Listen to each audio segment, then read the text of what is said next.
کیا آپ حضرت علی کو مشکل کشا مانتے ہیں؟ نہیں مانتے یار، ہم اللہ رب العزت کے علاوہ کسی کو مشکل کشا، حاجت روا، بگڑی بنانے والا، اولاد دینے والا، بارشیں برسانے والا، غوث، کتب ابدال، ہم یہ اس کنسپٹ کے کلی طور پہ خلاف ہے۔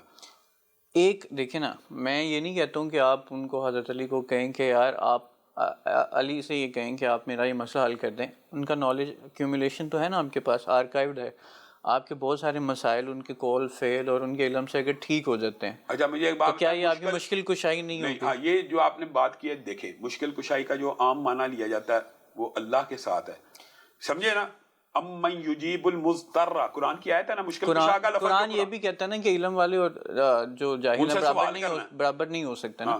اب آپ کا اور میرا فہم ڈیفرنٹ ہے، بے شک۔ میں تو ایک علمی بات کہہ رہا ہوں کہ اگر آپ کی ان کی نالج ایکیومولیشن کی وجہ سے مدد ہو گئی تو پرابلم کو سالو کرنا مشکل کشائی ہے، اگر آپ اس معنوں میں کہتے ہیں تو یہ تو مخلوقات میں عام ہے، لیکن اگر مشکل کشائی حاجت روائی جو معاشرے میں سمجھی جاتی ہے نا، یہ دونوں باتوں میں فرق ہے۔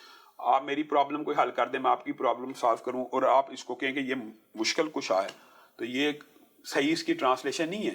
یہ ہم نے ایک دوسرے کی مدد کی ہے، ہیلپ کیا، سارٹ آؤٹ کیا ہے اس مسئلے سے نکلنے کے لیے۔ مشکل کشائی کا جو لفظ دین میں استعمال کیا جاتا ہے وہ سنیں، امن یجیب المضطر اذا دعا ویکشف السوء، یہ دیکھیں نا، یہ مشکل کشا کا لفظ قرآن میں ہے نا۔ کون ہے جو پریشان حالوں کی پریشانیوں کو دور کرتا ہے اور مشکل کشائی کرتا ہے؟ وَيَكْشِفُ السُّوءَ، ان سے مشکل کشائی کر دیتا ہے۔ یہ اللہ آگے جا کے اللہ کہتا ہے اَإِلَٰهٌ مَّعَ اللَّهِ، اللہ تعالیٰ نے خود نفی کیا کہ میرے علاوہ۔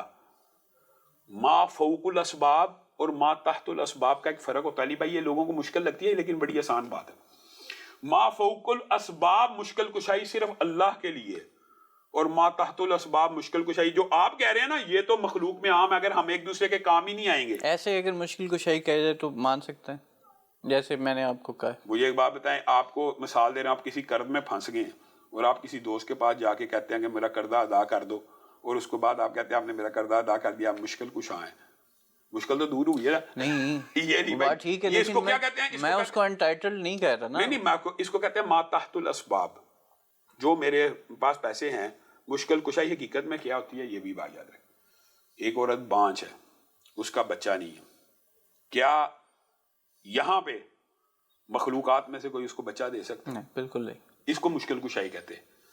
اور یہ دیکھیں، یہ باب قرآن پاک میں اللہ نے بیان کیا ہے کہ نبیوں کے ہاں بھی اولاد نہیں ہوئی۔ فَهُنَالِكَ دَعَا زَكَرِيَّا، جب مریم کو دیکھا اَنَّا لَكِ هَٰذَا، تیرے پاس بن موسم کے پھل، انہوں نے کہا اللہ کے لیے بن موسم، تو وہاں پہ زکریا، حالانکہ وہ بھی نبی تھے نا، پیغمبر تھے، نالج نہیں تھا، وہاں پہ ان کے دماغ میں ایک دم روشنی، یعنی یاد آئی بات کہ اللہ تعالیٰ وہ ہے جو بے اولادوں کو اولاد دیتا ہے۔ وہاں پہ دیکھیں انبیاء بھی اللہ کے محتاج ہیں۔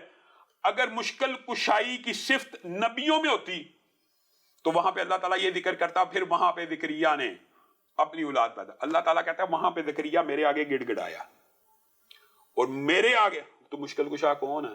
انبیاء کی بھی مشکل اللہ حل کرتا ہے، انبیاء کی بھی۔ تو یہ اگر آپ کہیں کہ مخلوقات میں سے کوئی مشکل کشا ہے تو یہ کنسپٹ ان معنوں میں صحیح نہیں ہے جن معنوں میں آپ کہتے ہیں نا، یہ تو ما تحت الاسباب، ہم ایک دوسرے کی مدد کرتے ہیں، وہ اس کے اوپر اختلاف نہیں ہے۔ دیکھیں ما تحت الاسباب کی مثال ما فوق الاسباب پہ دی جاتی ہے۔